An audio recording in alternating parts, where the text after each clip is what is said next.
Yins guys, thank you for listening to the Bridge to Buctober podcast where we talk all about them Pittsburgh Pirates and that. Today's July 17th. It is officially the All-Star break.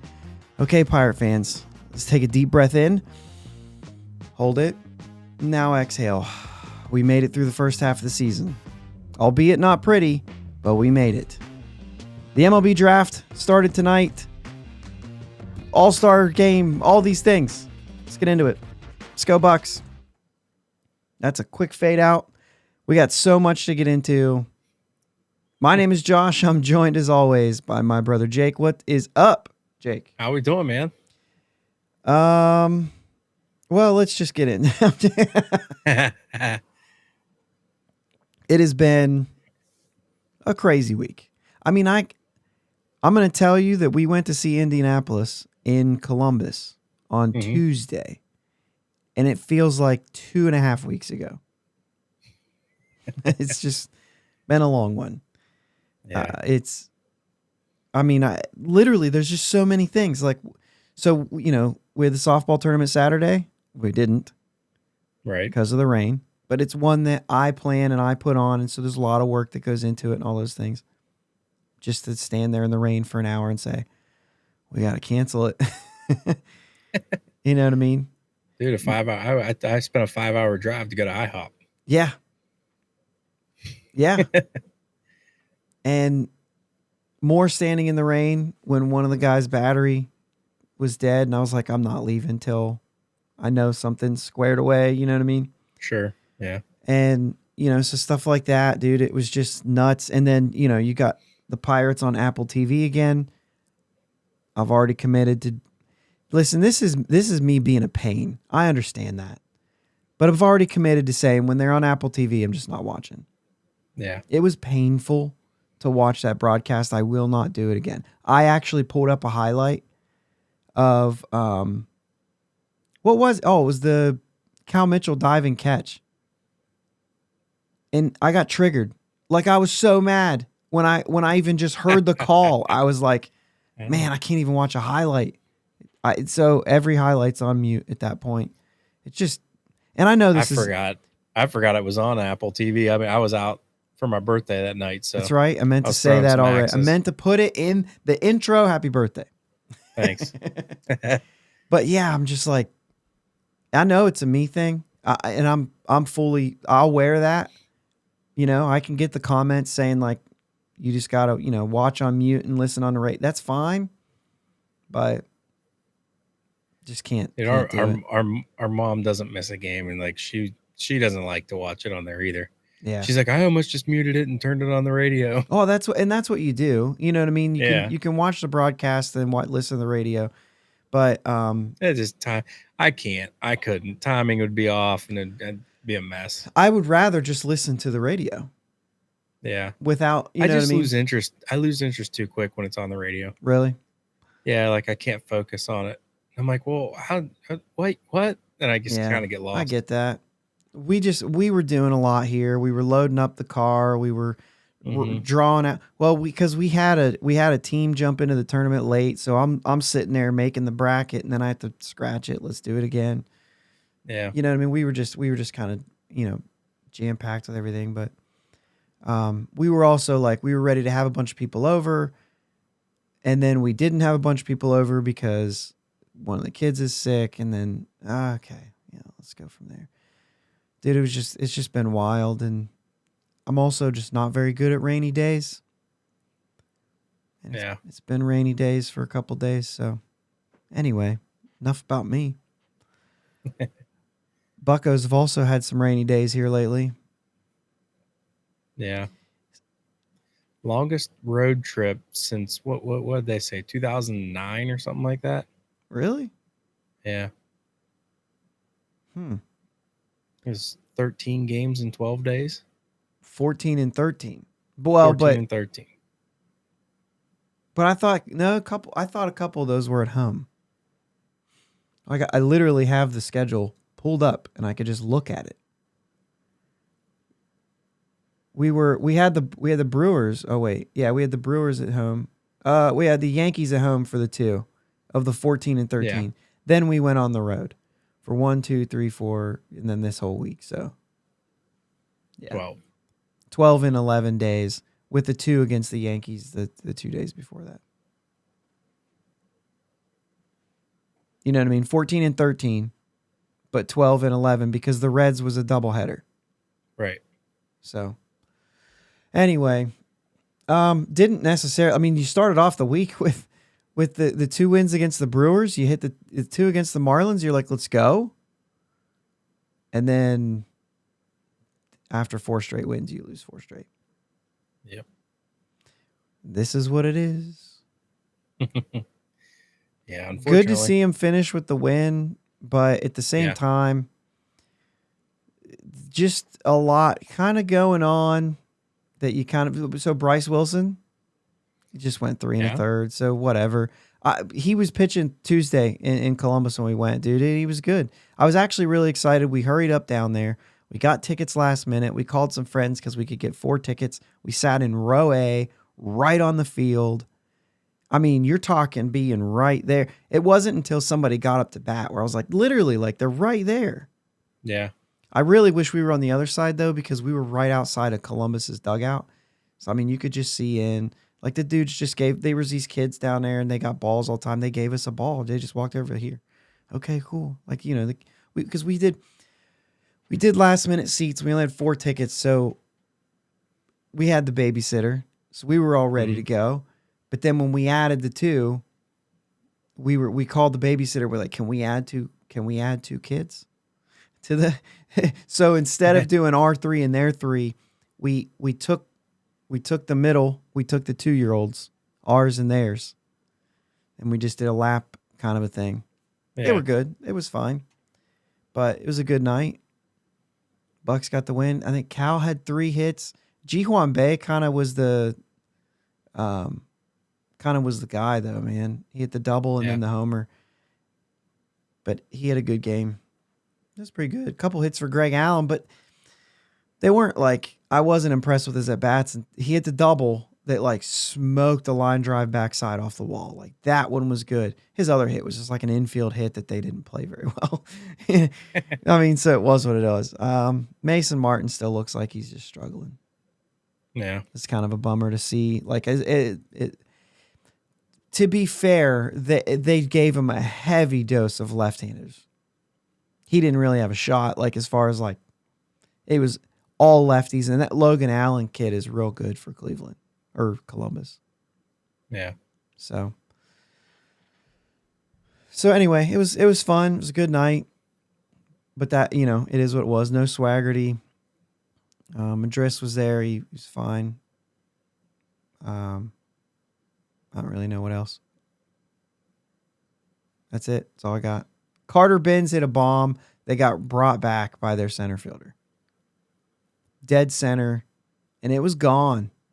He made SportsCenter top 10, like number 1 that night. Nice. For taking Carter Benz home run back. Will Brennan. Brandon. He's good. He hit the ball hard, too. Anyway, that was fun. That's what I got. That's my report from watching Indy. Well, thank you for that. Thank you. Yeah. Mike Burrows, though, I went down because I thought Mike Burrows was starting.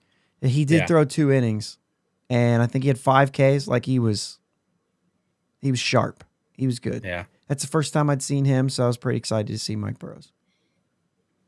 Good deal.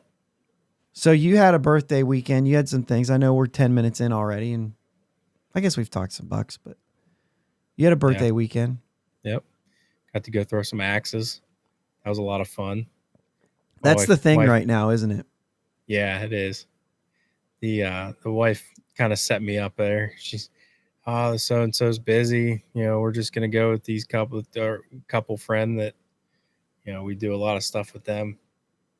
When we get there, we go out to eat. We get there, I look in. There's like 15 people there. I was like, oh wow, I think it's a whole thing. It was good. You guys still go all out. You guys do the whole thing. You know, the birthday thing. Like you guys, yeah. It's cool. Yeah. It's fun. It's like the opposite of me. I'm like, don't tell anybody it's my birthday. Don't tell me it's my birthday. I don't want to hear about it. Pipe down. That's just kind of, it's just like, yeah. you know what I mean? I'm also the guy who's like, oh, there's a school dance. Cool. I'll see you Monday.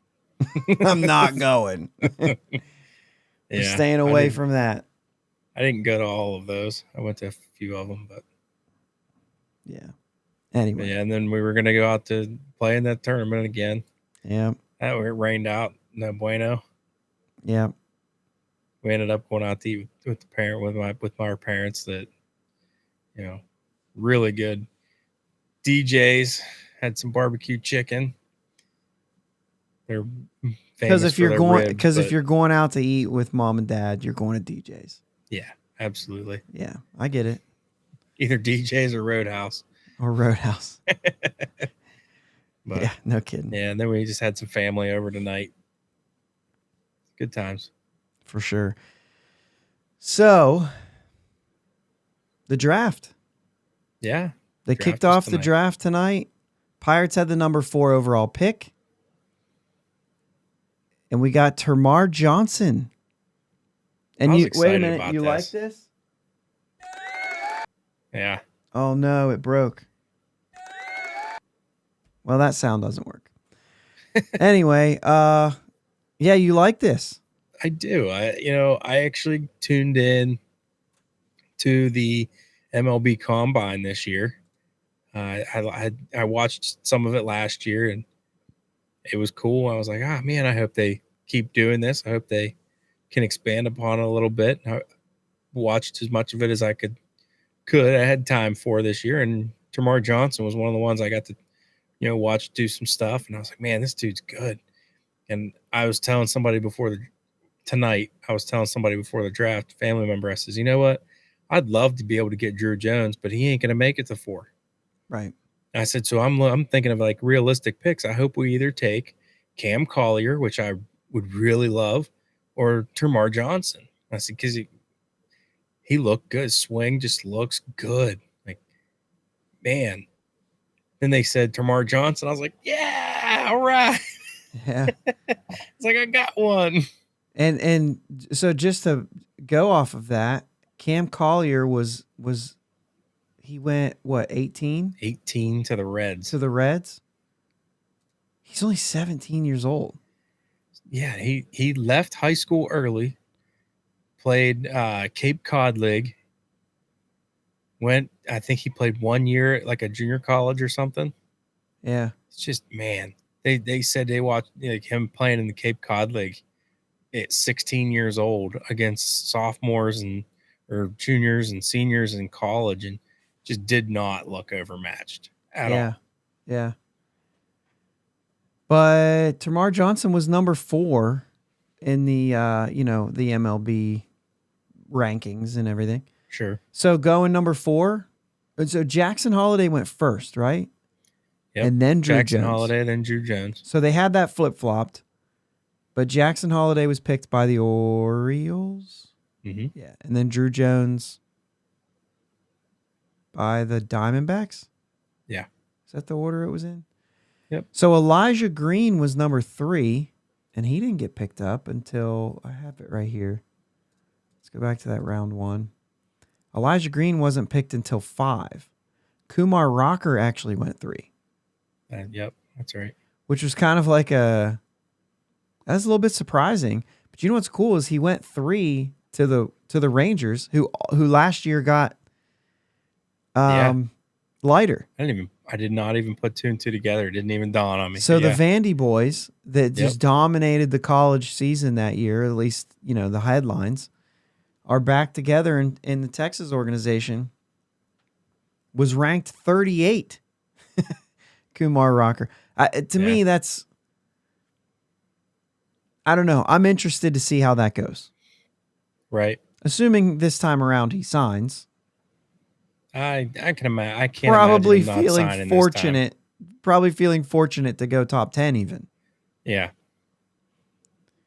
But maybe that was their goal. Get him and Leiter back together, kind of a thing. Yeah. Drew Jones did go to Arizona. But then Termarr Johnson hits it right right there. Number 4 goes number 4. Elijah Green. I'm sure Washington probably felt like they got away with one right there. Mm-hmm. And then not really many surprises after that. I guess the Cubs picking the number 24 prospect with the 7 pick.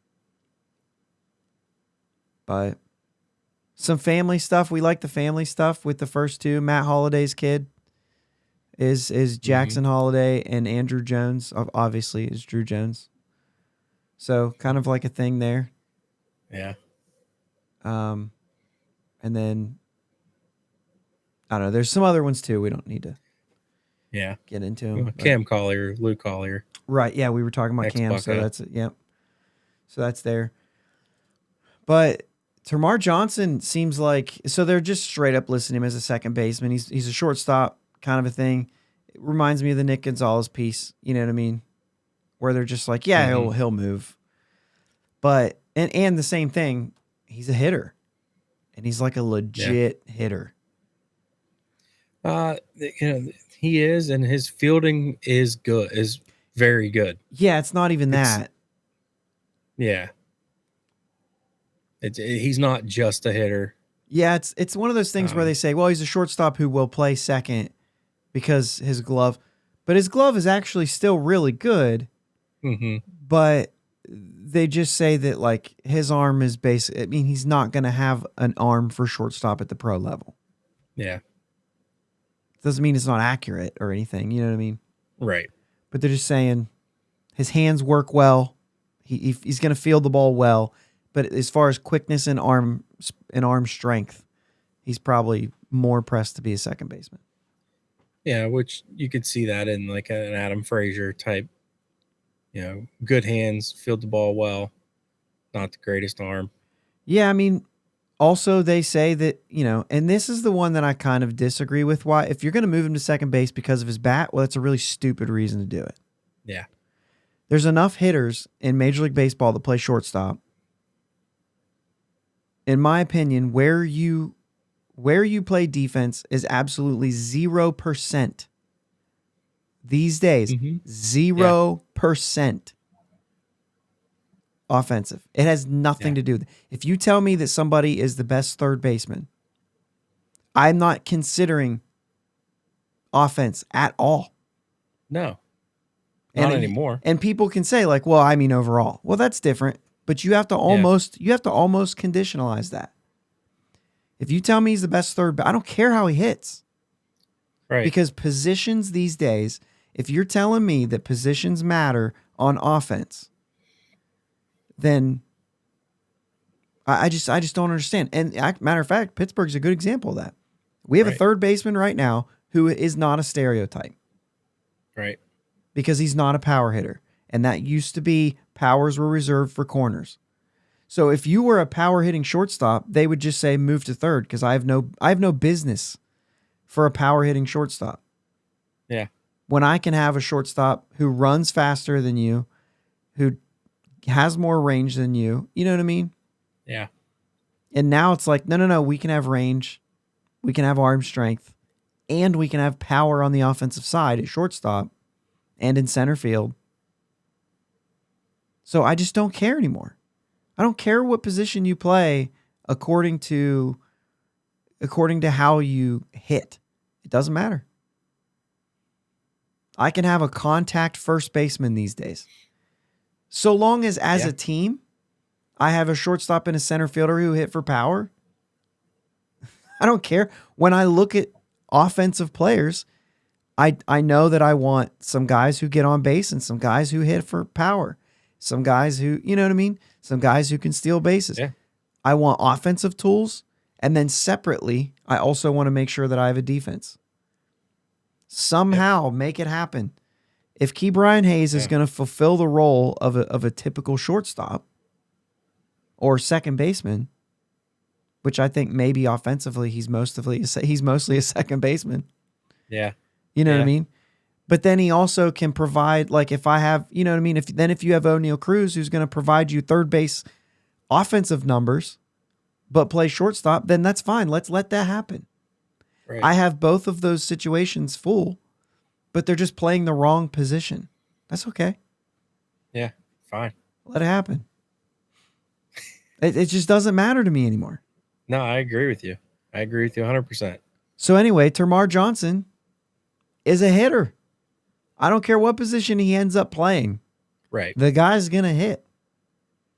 It says on his MLB deal. This is the one that I was like, okay, this is the thing. He's a potential number 1 overall choice because he might be the best pure prep hitter in decades. Not right now, in decades. Yeah. That's enough for me to get excited a little bit. You know what I mean? I don't care if he's 5'10", right? Mm-hmm. And I think I was watching Harold Reynolds. You brought up the Harold Reynolds thing, so I went back and I watched the Harold Reynolds thing too. And he said, I don't care how big you say he is. I don't care how much you say he weighs. The dude can hit. You know what I mean? Yeah. So I think it was like last year when he was hitting, what was that? Everybody talks about these things they do in Tampa. So that summer of 21, all those kids were in Tampa and they were hitting. And he hits like 7 balls over 450 feet. Are you kidding me? Now, obviously with metal bats, you know what I mean? Or Sure. whatever. Yeah. Still. So we get another hitter. Keep bringing them. Yeah. Competitive balance round A and our round 2 picks, 2 pitchers. And I think that's it for tonight, right? Then their rest of it happens later. So, a couple arms, but a big bat. I think when you're picking in the top 10, you're kind of looking for something that's elite. And the way that things go these days, pitchers aren't there. Yeah. I mean, other than when you had the Vandy boys up at the top and you had that whole situation going on. But it's not, I mean, I'm looking at the top 10 in the rankings right now for this year. Number 11 is the first pitcher. And that was Brock Porter. Where did Brock Porter go? I did see his name.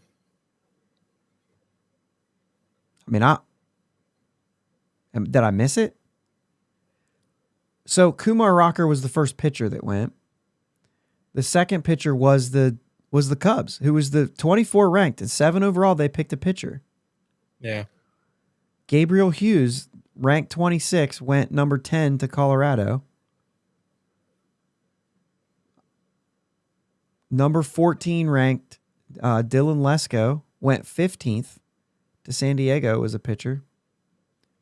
Owen Murphy, number 48 rank, went number 20 to the Braves. No, number 15 ranked. Maybe I saw him on. He didn't even go round 1. Guys left.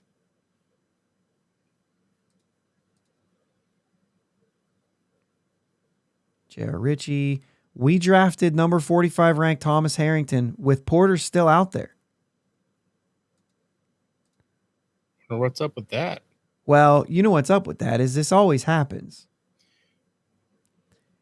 Is if they think he's unsignable, Yeah. going that late, he's still out. He's still available. Yeah. That's what I was saying. Maybe I saw his name come across the bottom. Yeah, he's still available. And he's a high school senior, ranked 11.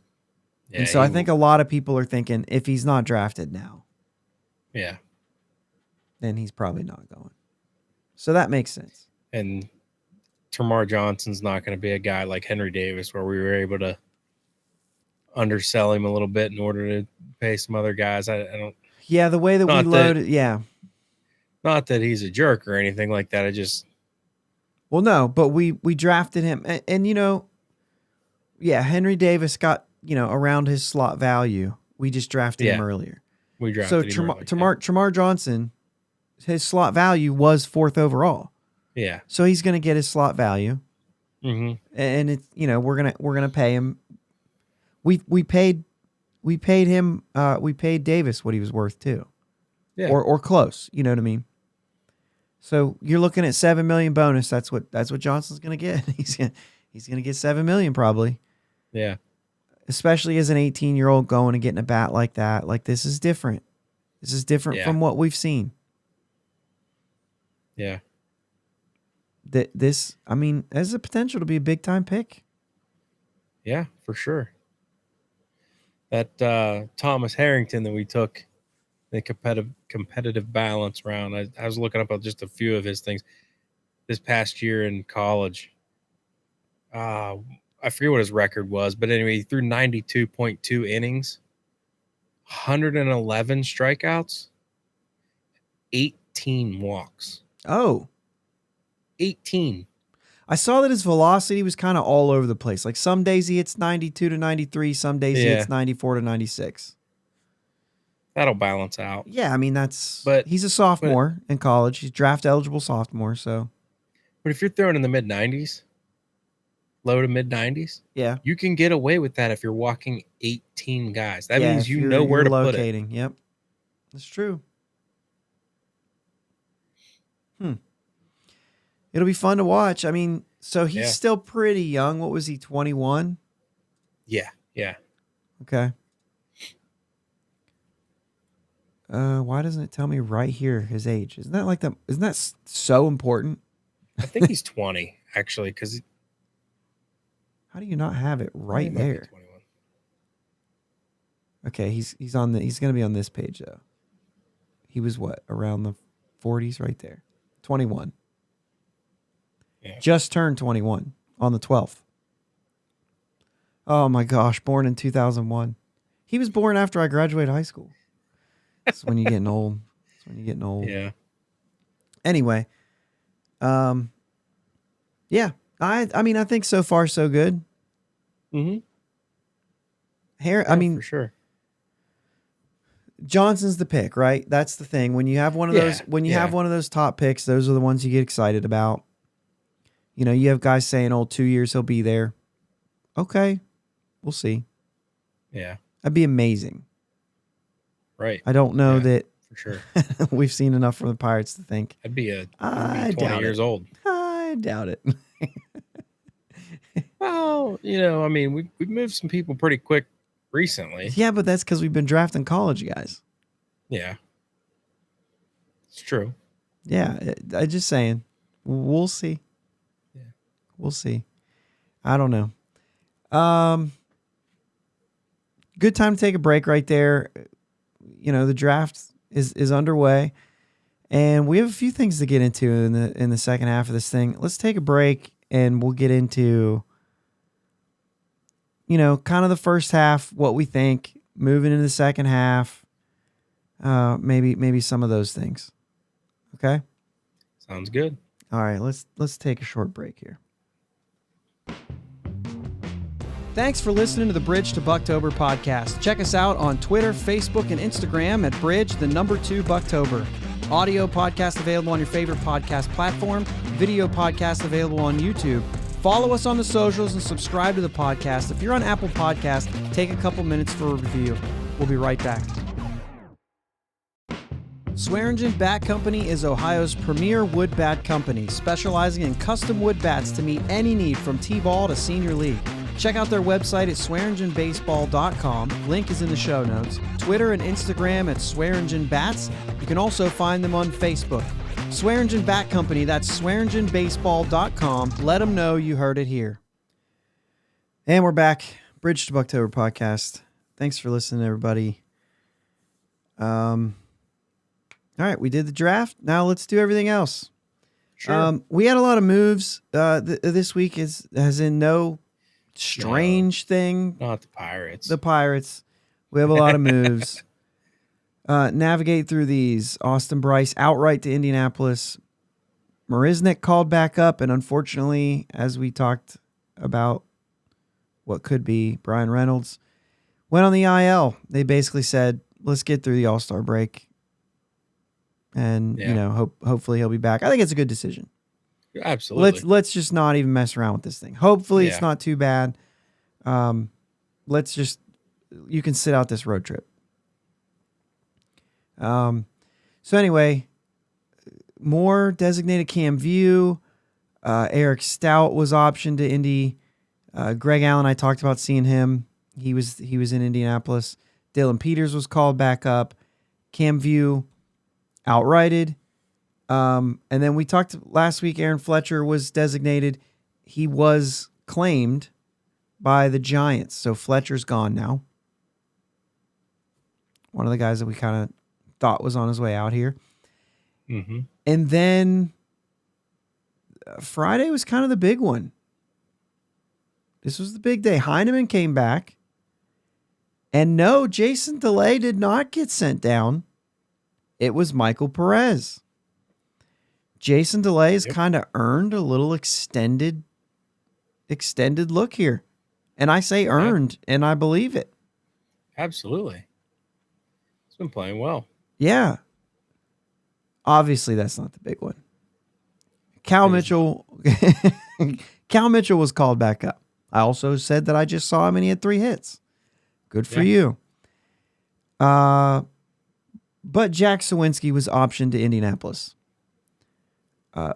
Fast forward a couple of days, Bryce Wilson was called up to start today. We talked about his start a little bit. Chase DeYoung added to the injured list with knee tendonitis. We also talked in the past about Chase DeYoung being good in this bullpen role. Yeah, absolutely. But Jack Sawinski's a story here. 0 for 28 before being sent down.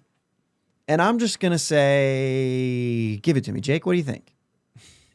I think it's a good move. You know, I don't think it's going to be bad for him. I think he knows that he can do it at the major league level, and I think I'm sure they've had talks with him. They're not just going to be like, "Oh, by the way, you're done. Go."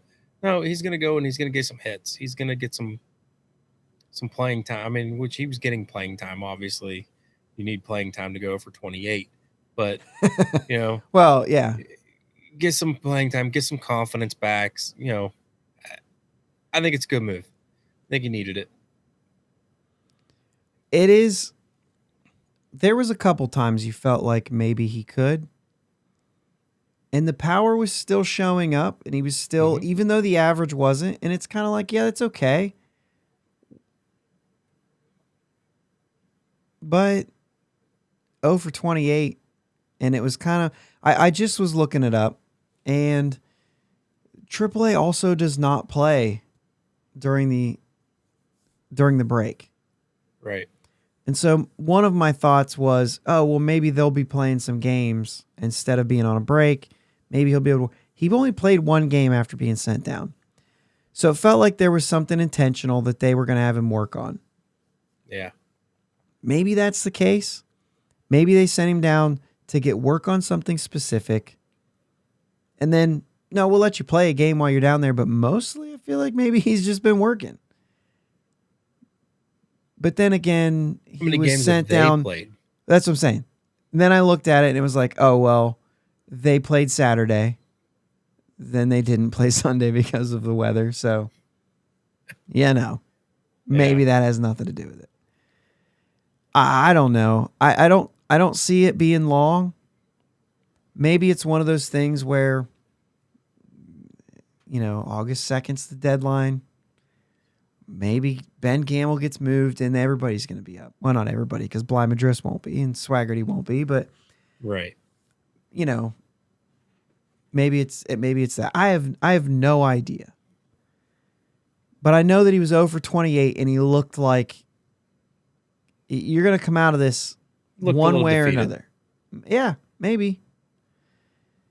I don't know.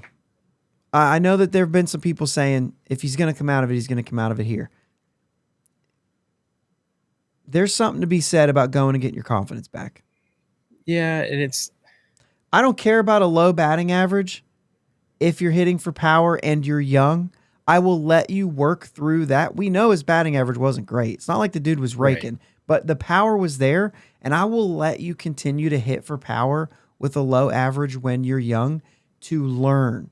Because you've learned what you needed to learn in the minor leagues. And him skipping AAA.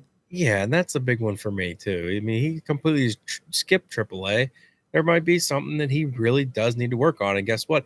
He's figured out, what it is that he needs to work on. Now go work on it. Couple weeks and come back. That could be it.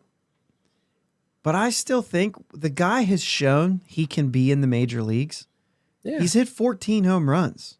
Yeah. So for me, I'm done with the minor leagues on a guy who can show that he can play at the major league level. As far as like the big picture, as far as like what do you need to work on? Because I feel like if you're still hitting for power and you're playing good defense, if the average and the strikeouts are the thing that you need to work on, I feel like you could work on that right there in the show. Yeah. But this is different. This is, he's already used his option, right? This is his, so there's nothing hurt there. Right. And, well, at least I think. Or was he just, no, he was added at the beginning of the year, so he was optioned to start the year. Because he was already on, yeah. So you're the option thing is not part of the game. You're not wasting an option year. And not that that even comes into play because this is only his first, and I don't think that he'll even use them. You're 0 for 28, and it's a serious scuffle. You could just go figure it out. Like, figure this slump out. Not long term, not what have you been struggling with. Go work on that in the minor leagues. But like, just go get out of this slump and we'll bring you back. Right. Get out of it, out of the spotlight. That's fair. And I think that that's like a move that's just okay. And it's not like this is brand new. This has been done a million times.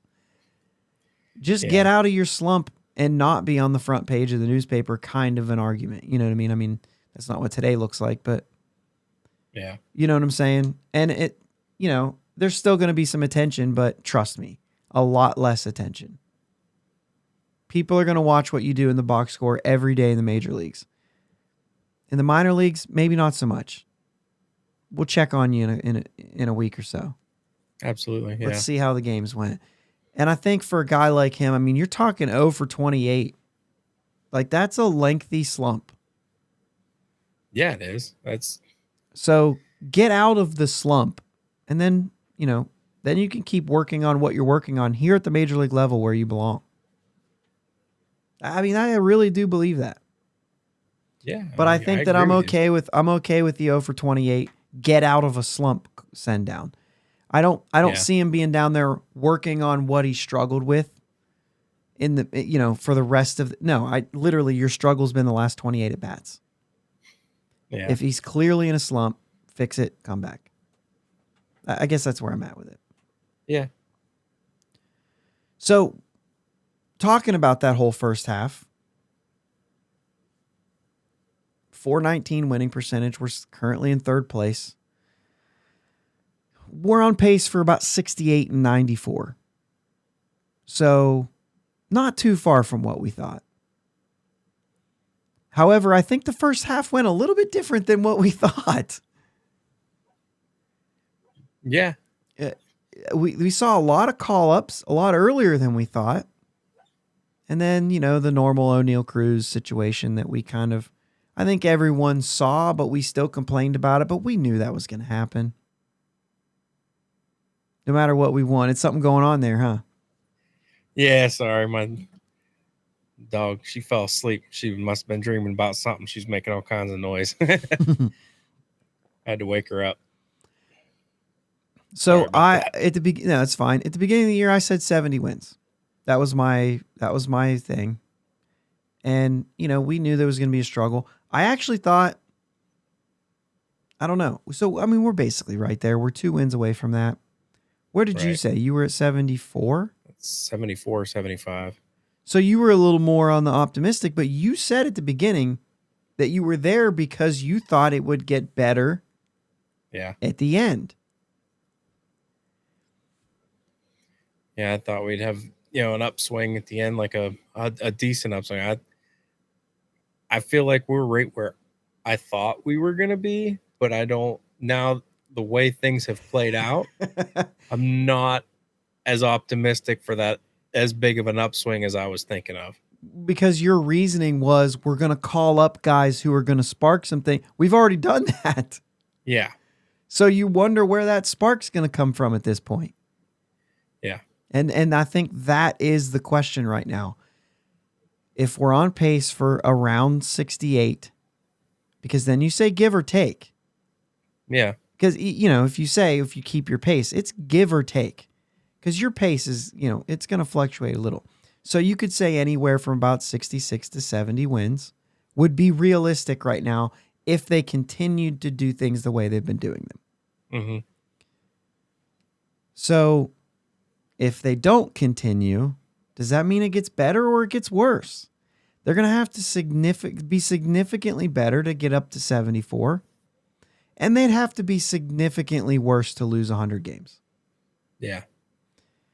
And so where do you play on that? I mean, you're talking about a huge 6-game swing one way or the other to be a 100-loss team or to be what you thought to be a 74-win team.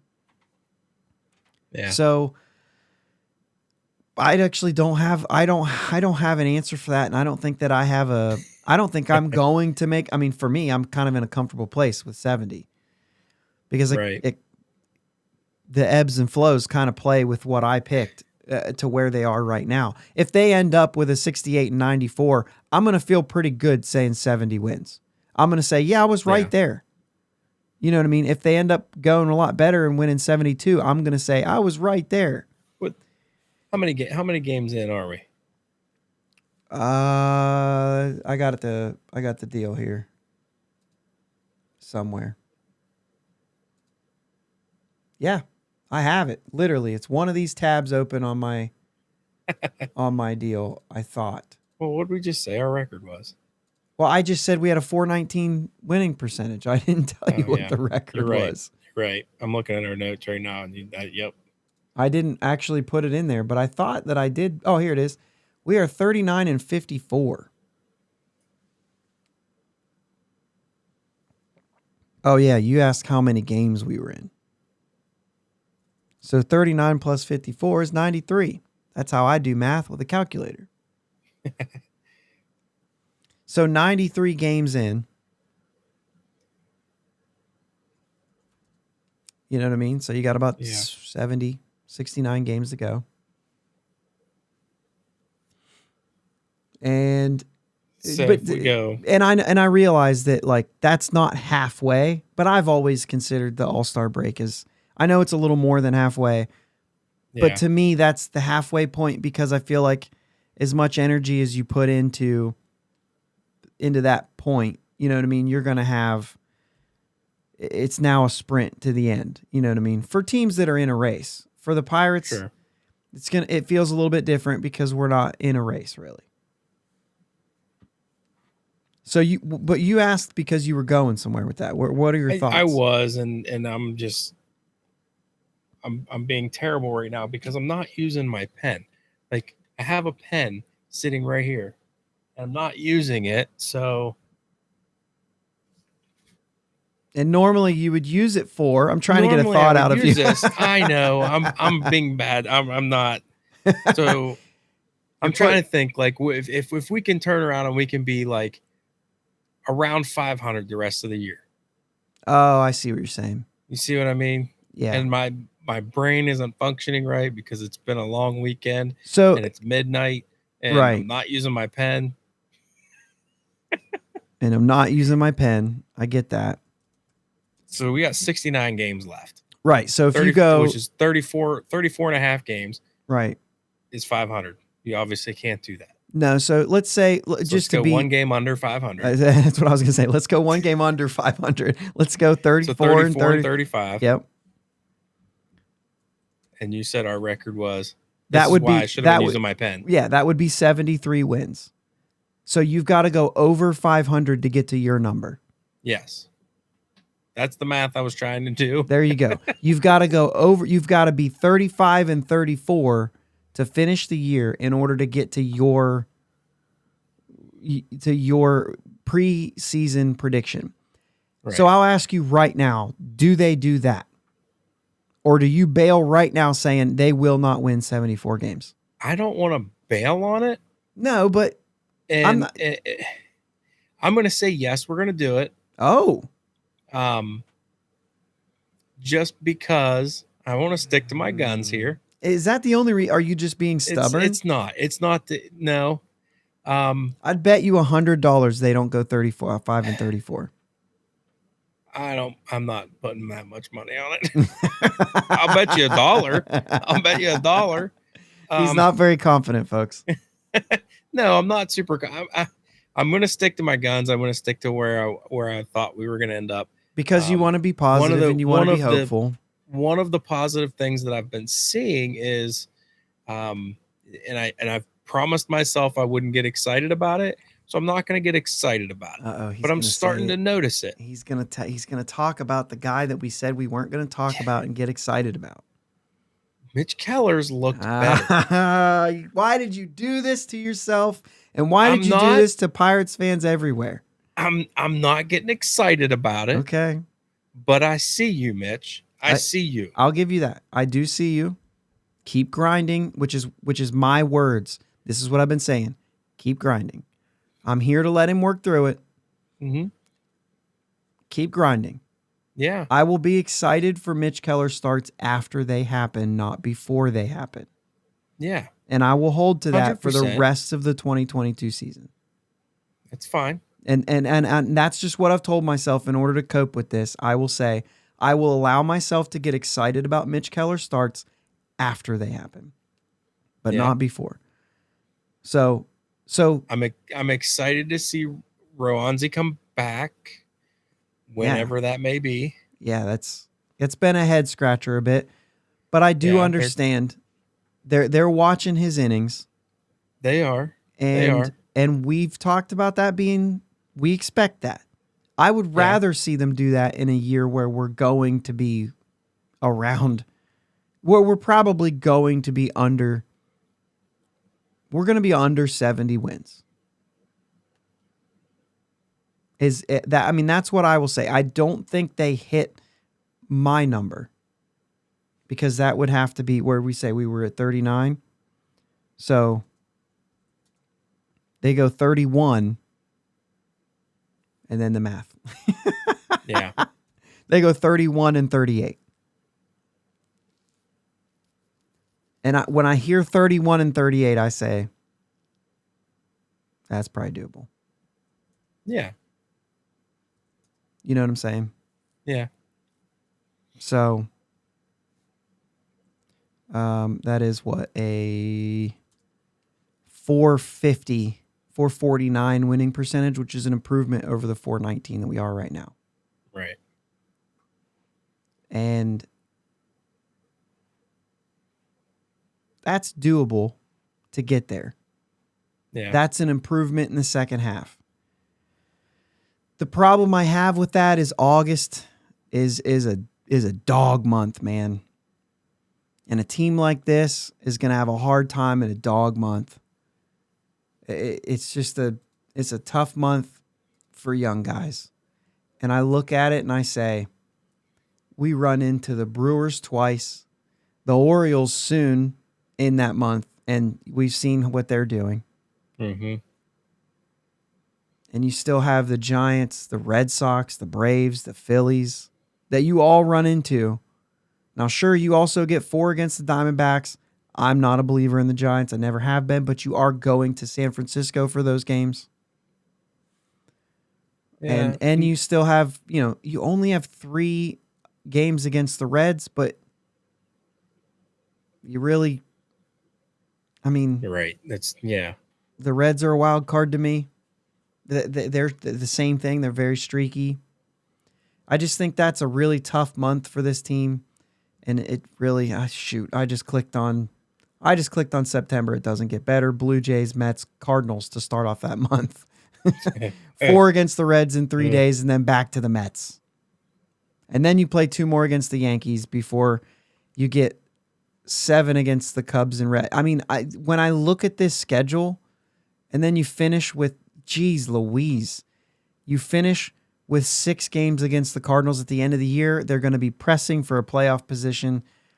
They will not win 70 games this year. That's going to be my thing. When I look at that schedule, I don't see it happening. Even if they play better baseball, I don't see them being better than what they have been so far. Yeah, that's a tough schedule. And if that's the case, I think it's hard pressed they get to 70 wins playing against the teams that they're playing against, even if they play better. Yeah. There's a lot of games against some very good teams. Yeah.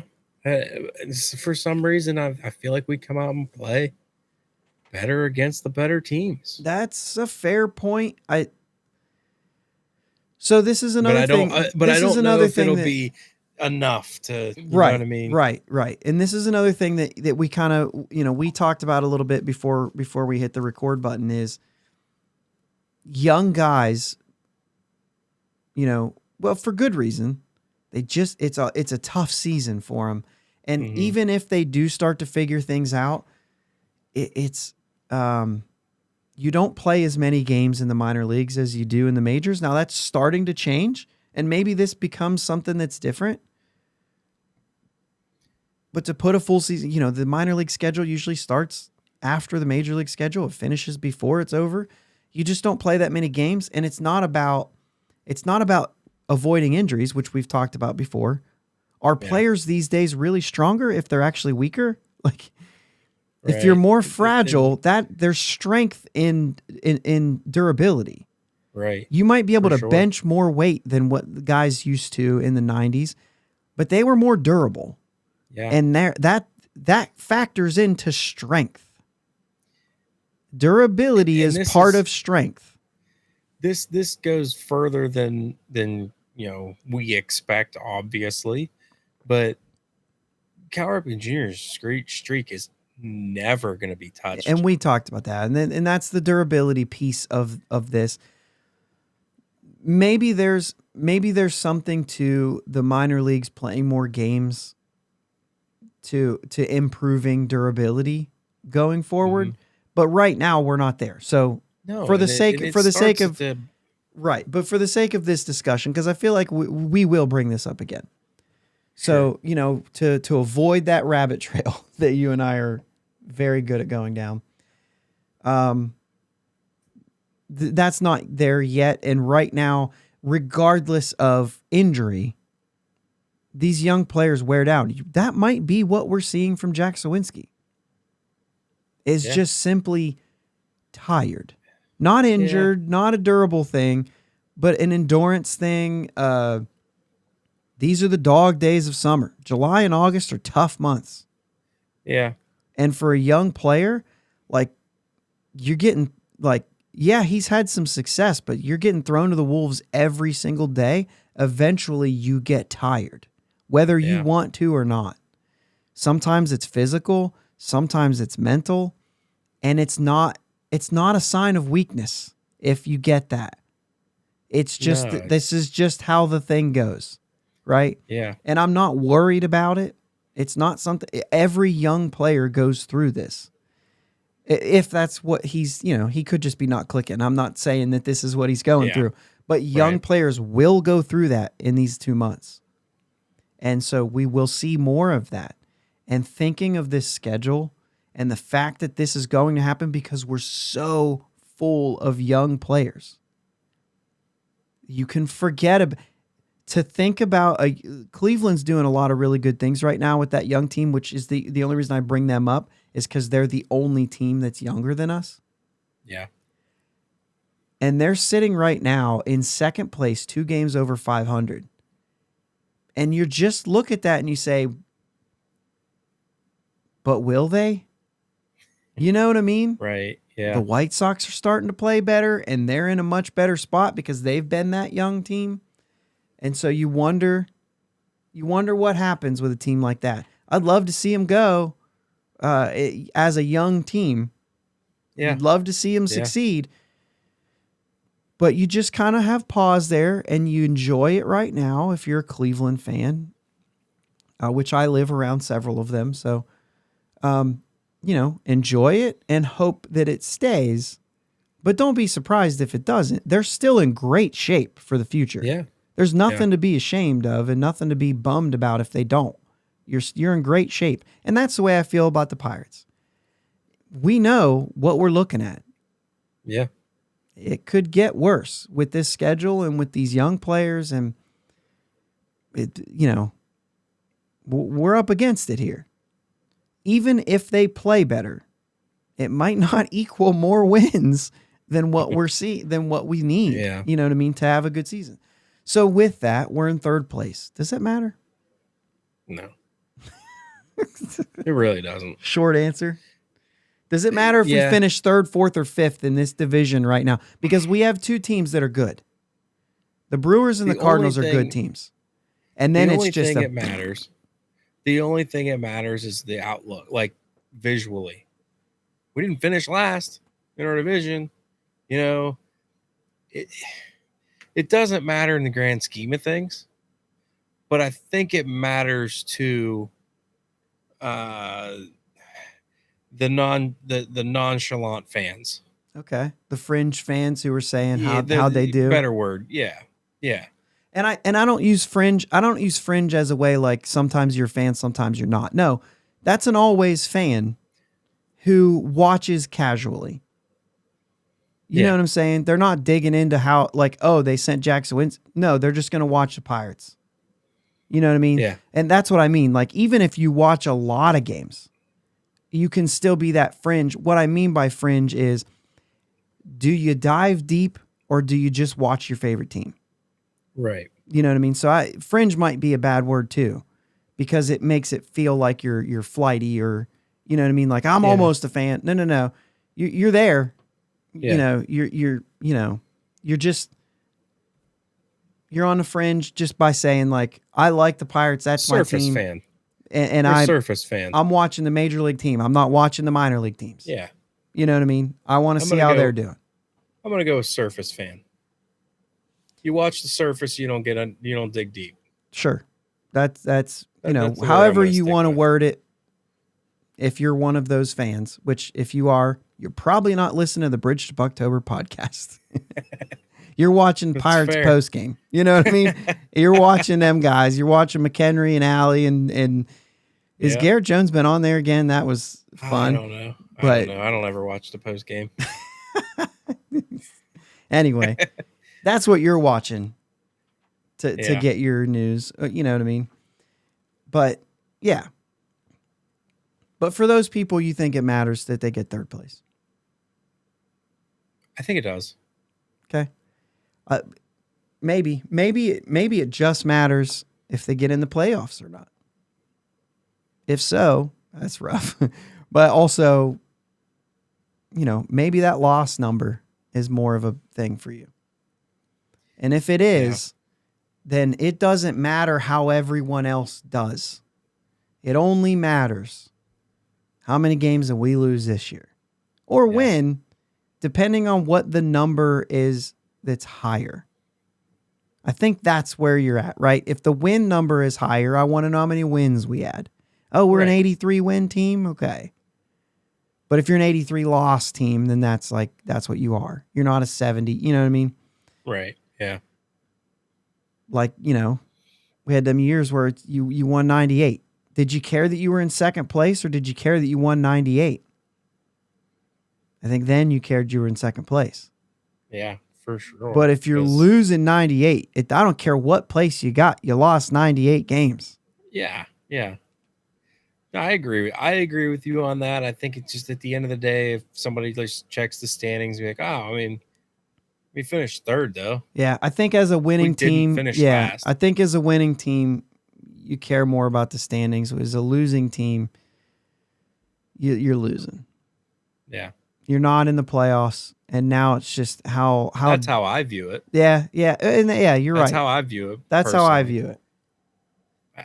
But I just think that if you don't finish last, it just looks a little better to the casual fans. You might say, well, we're in a better spot than this team is. You know what I mean? Yeah. But I would even say that sometimes about teams who finish ahead of us.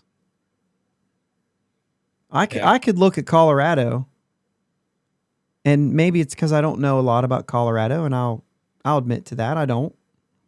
But I could look at Colorado and say, sure, you got more wins than us, and you just beat us in a series, but I like our chances the next 3 years. Yeah. Just I do because like the City Connect uniforms. Yeah, there's been a lot of mixed reviews on that one. Right. Oh, you copied the license plate, and it's like, well, they're trying to connect with the city. They got to copy something. That's why I think the Pirates are going to be so interesting. Yeah. What are you going to do? Yeah. And I've seen a lot of people say like, oh, you lean into the history of the Pirate, and I'm like, well, maybe, or maybe it has nothing to do with the Pirates. Yeah. You're trying to connect with the city. You know what I mean? I've always said like, oh, do something with the bridges. You know what I mean? I mean, obviously you know what I mean? But it's also like, yeah, but kind of the bridge is already part of the Pirates. At least PNC Park. Right. So, you know what I mean? I don't know what they'll do. It'll be interesting to see. Yeah. And you know what? You wear them, once, twice? Who cares? Oh, they've been wearing them a lot. Really? Yeah. I mean, I guess if you like them, you would. I really like Boston's. In Boston doesn't wear theirs a ton. No. But some of these teams they're wearing them like every home Sunday game. Like I know Miami wears theirs a decent amount. Those red ones? Yeah. Okay. Anyway, once again, avoiding a rabbit trail while we're hitting the hour mark here. Yeah, that's good. So, you know, sorry guys, we really try to be positive, but we also try to keep it real here, and we try to cover things in a realistic and I guess what's the word? Reasonable manner. Yeah. It's reasonable to believe that at this stage of the game, with the schedule coming up and the players that we currently have and the ones that we don't see coming, because we've already called them all up, it's just reasonable to think that 70 wins, which is my pick, is probably, if it happens, we've done something really good. And that means we went, 31-38? But that means that we've played well against some really good teams. Yeah. So, you know, even though that 31-38 isn't a great record to finish the season, we've had to beat some good teams to do it. Right. So, with that said, I still think that if you go day to day, there's going to be days where you're going to enjoy watching this team. Oh, yeah. Even with the losses. And you might even enjoy watching a game that they lost. If in your mind you know that you're looking for different things. The season's a wash, guys. They're not going to the postseason. And if you're not going to the postseason, I'm sorry, I'm not sure what a win does for you. Oh, great. Right. It's one more notch to not lose 100. It's a weird thought to not care about a win. The players need to every single day. Yep. But as a fan, it doesn't do much for me. If they lose, because my prediction was 70, if they win 69 instead of 70, I was dead on. It doesn't change. So anyway, obviously, you know, we get to the end of this thing and we talk about what's coming up. Well, what's coming up is the All-Star break and 3 more games against the Marlins. They are in Pittsburgh, so, you know, go get your pierogi figurines and your beach towels and that. But before that, there's an All-Star game to be played, and we are baseball fans here. We're not all Pirates. David Bednar will be there. That's great. Mm-hmm. And you know, we'll absolutely root for him if he gets in the game. The All-Star game's it's a wild card for me. You know, sometimes it's good, sometimes it's not. You look for things to be cool. You look for, you know what I mean, whatever. Yeah. But the Home Run Derby kind of takes the stage these days. It's better than the All-Star game. Yeah. It does get a little, you know, tiring. It's kind of, I do watch the whole thing, but the beginning's great. Yeah. And then the end sometimes is really good. It's the middle that's like, yeah, we're hitting home runs. Home runs are fun. They also, too many of them, becomes boring. So I don't think that anything needs to change, but I don't know. I don't like the format. And we talked about this a little bit. I'm not crazy about it. And I'm gonna go ahead and if you're not watching on YouTube, I am sharing my screen a little bit. So we're gonna take a look at the bracket here. If you are watching on YouTube, you're looking at it. So we'll try to explain it well. Schwarber, Pujols, Soto, Jose Ramirez, Corey Seager, Julio Rodriguez, the rookie in Seattle, who, by the way, was one of the names that was like, oh, Seattle last year wanted Brian Reynolds, and we said, it'll take that kid. Yeah. Hence why he's in the home run derby for Seattle, and Brian Reynolds still plays for the Pirates. Because if you weren't going to send us him, you weren't getting Brian Reynolds. Pete Alonso and Acuna. They do this one versus the other, which is my problem with this whole thing. Because I'm like, yeah, you could have two great hitters who face each other in the first round, and then one of them's not moving on, and then you have to watch another guy hit again, who maybe won by hitting 8 home runs. You know what I mean? Yeah. And that's part of it. I think it should be just a pool of 8.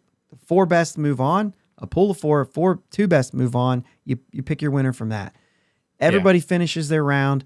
But it's funny, I just said home runs get boring after a while. And in this scenario, if Albert Pujols hits 3 home runs, Schwarber hits 4, he stops. That would favor somebody who says home runs get boring.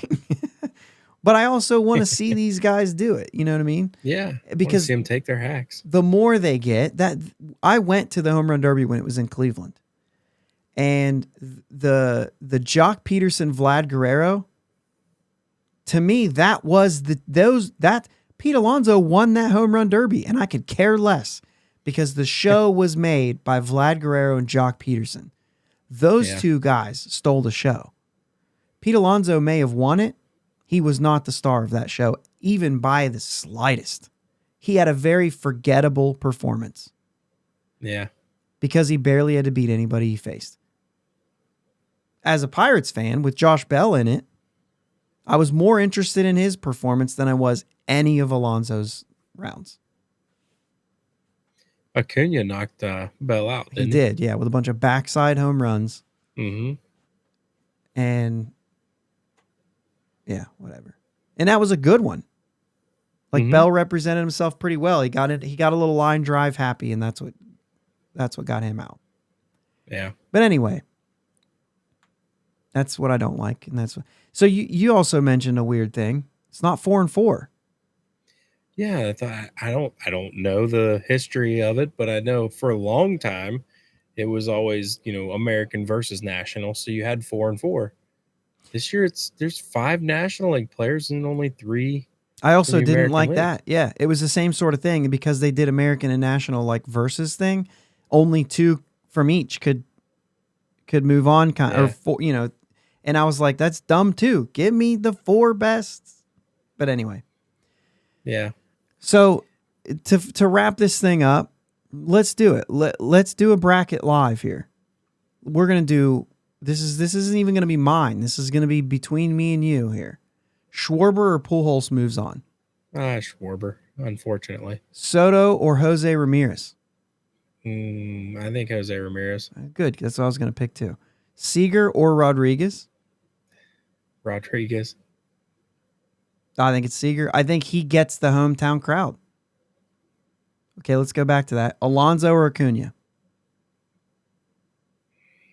Do I have to pick this one? I mean, I want Acuna just because I'm not a fan of Pete Alonso, but Pete Alonso is going to advance.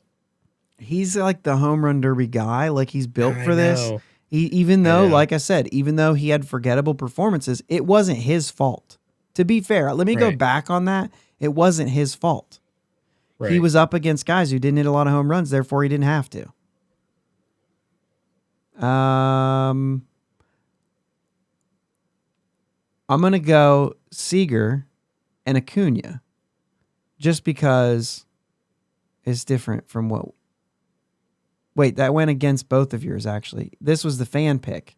Oh, that's not what I meant to do at all. How can I go back? Maybe click on him in the last round. That's what I try to do. It doesn't do it. I can pick that one now. Oh, I could just do it that way. Okay. So I'm going to go Seager Alonso then. I don't know how to do that when I said it was going to be both of us, but maybe I'll just pick mine and you can give your thoughts. Because I want to go with Seager because I think Seager's going to win the whole daggum thing. I'm just kidding. Schwarber Ramirez up here. Schwarber. I just think he's got a good swing for this. Yeah, Ramirez is like so good right now, but there's something about Schwarber when it comes down to just hitting home runs. And Seager, to me, is really easy home runs. And I was just trying to think, like, LA doesn't really favor righties or lefties. No. But Pete Alonso needs to get knocked out. And when it gets to this, I think the LA fans are going to gravitate to Seager, and he's going to use that. And Schwarber wins the whole thing. Maybe, right? So is that what you think? I think it's going to come down to him and Alonso, but you think it's going to be him and Alonso? Okay. I do, but again, I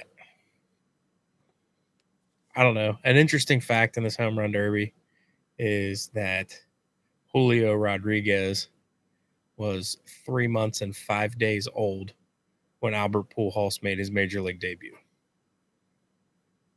They should be against each other. That's the round I want to see. I don't want to see Schwarber and Pujols. When you're going to do verses, quit the ranking. What are they basing this off of? How many home runs you have? Current home runs. Yeah, that's why Acuna's 8.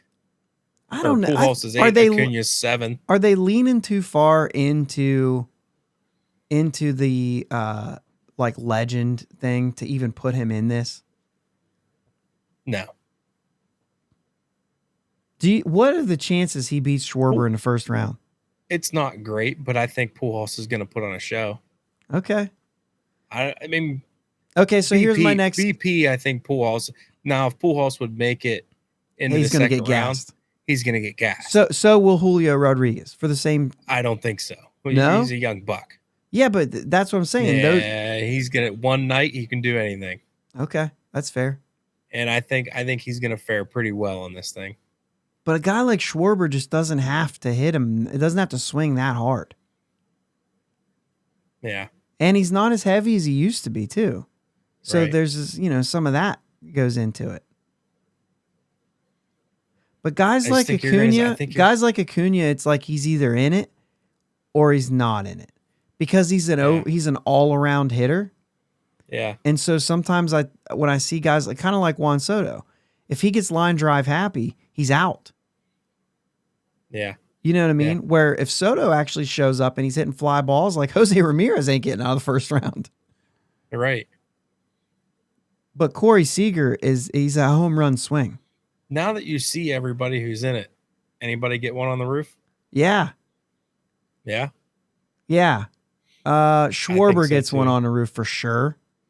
Seager might get one on the roof. Alonso might get one on the roof. And then you got I was going to say, you got your dark horse guys for me are Acuna, Seager. Yeah. Now, any of them could. Yeah. But those are the ones I think are most likely to get one on the roof. Yeah. Yeah. I think it happens, though, for sure. I know we talked about that. I think it happens. Although I really do wish there was I don't know. Joey Gallo did not show up before. And I expected him to hit, to hit a serious homer, and he didn't show up. But I don't know. I really like the home run derby as far as I like to have some people over. I like to watch it. I like to have it, be kind of a thing. Mm-hmm.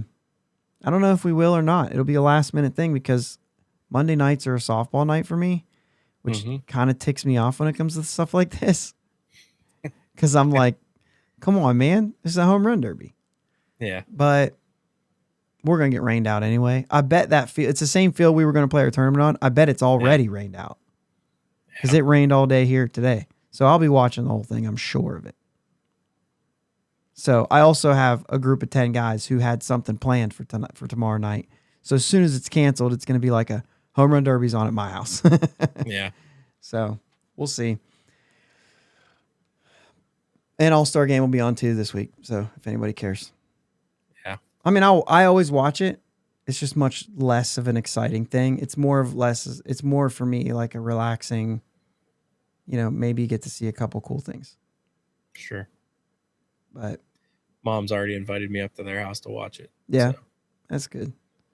Well, I'm sure we'll be watching it and also packing boxes, which is what our life consists of right now. Yeah. It's amazing how slow that goes. It's amazing. Yeah. But anyway, that's it, man. Yeah. It's not a great. Hey, wait a minute. Let's backtrack a little bit because I know that we kind of just crushed our dreams a little bit. Termarr Johnson, we're excited about this. Yeah, absolutely. This is a good thing. So I understand it's kind of hard for a lot of us to get excited about a guy who's going to be here in X amount of years. He'll get traded in 6 years anyway. God. I've already heard that one tonight. Have you already heard it? Who cares? As soon as he gets good, we'll trade him. No, I heard, well, it's a good thing they drafted a shortstop because I know Cruz is going to get traded next year. Next year? Yeah. People just don't even know what they're talking about. Yeah. Nah, that's okay, though. I mean, to be fair, it's a track record. History has shown us. Yep. What we keep saying here though is we're not working with the same people. Yep. So I still say you got to give them a chance. But thanks for listening, and we're not dogging on you. We understand your pain. Absolutely. And you have every right to say that. To say it and believe it. Mm-hmm. But with that said, we were a little doom and gloom in our podcast tonight. So we're going to finish this with a little bit of blues. just a little bit of blues to finish off the episode tonight. We appreciate you guys listening. Remember that we do have some like shirts and stuff available too. So if you want to check that out, it's linked wherever you're at. So check it out. A picture of you wearing it. Yeah, we did. We did get one. Zed, shout out. But thanks for sending that. It's a good time. Yeah. But we know we got some, so love seeing it. But guys, it does actually help. So it's cool. Yeah, it does. It does. So, all right, let's go Bucs. Let's go Bucs.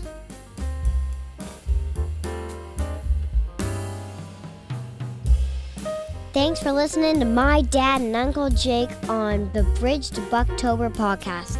Follow them on Twitter, Facebook, and Instagram at Bridge2Buctober. Don't forget to subscribe so you know when new episodes are released. Clear the deck, cannonball coming, and let's go Bucs.